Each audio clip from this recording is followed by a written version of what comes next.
சிப்பேட்டை நான் எப்போவுமே கணக்கில் எடுக்க மாட்டேன். குறிப்பாக சமஸ்கிருத பகுதிகளை நான் கணக்கில் எடுக்க மாட்டேன்னு வைங்க. அது ஏன்னு பின்னாடி சொல்கிறேன். அப்போது இவங்க வைக்க முதல் குற்றச்சாட்டு என்ன, பெரிய நாடு பிடிக்கும் வெறி கொண்டவர்கள். இல்லவே இல்லை. இவங்க ராஜாவே செத்து போயிட்டார். அதுக்கப்புறம் பார்த்தீங்கன்னா அவங்க அப்பா பராந்தகன் வந்து மனசு நொந்து போய் அப்படியே ஒரு 5 வருஷம் உயிரோடு இருந்திருக்கிறார். அந்த 5 வருஷத்தில் என்ன பண்ணியிருக்காரு, முதல்ல கண்டராதித்தன், அதாவது ராஜாதித்தனுக்கு அடுத்த பையன் கண்டராதித்தன், அவனை ராஜாவாக்கியிருக்கிறார்.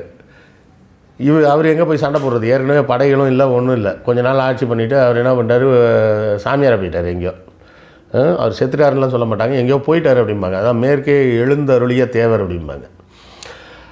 அவர் போய் 2 மாதத்துலையோ 3 மாதத்துலையோ அவர் ஒய்ஃபுக்கு குழந்தை பிறகுது.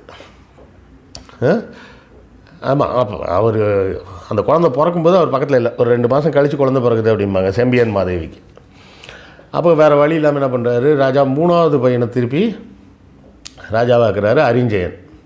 அவர் இருந்ததே 1 வருஷமாக இன்னும் சொல்கிறதே என்ன சொல்லுவாங்கன்னா, இவங்கெல்லாம் சண்டை, அந்த தக்கோலம் சண்டைக்கு போனாங்கள்ல, ராஜாதித்தன் போனால் ராஜாதித்தன் செத்துட்டான். ஆனால் இவங்களும் போயிருப்பாங்கல்ல, இந்த இளவரசர்கள் அதுக்காக வீட்டிலே உட்காந்துருந்துருப்பாங்க. இவங்க எல்லா 3 பேர் தான் போயிருப்பாங்க. ராஜாதித்தன் வந்து களத்திலே இறந்துட்டான். கண்டராதித்தனும் அரிஞ்சயனும் கொஞ்சம் ரொம்ப மோசமாக காயப்பட்டிருக்கலாம். அதனால தான் அரிஞ்சயன் ராஜாவாகி கொஞ்ச நாள்லேயே அவர் இறந்துடுறார். இதுக்கப்புறம் உத்தமசீலின்னு ஒருத்தன் இருக்கிறான். இந்த உத்தமசீலின்றது அதாவது அரிஞ்சயனோட தம்பி.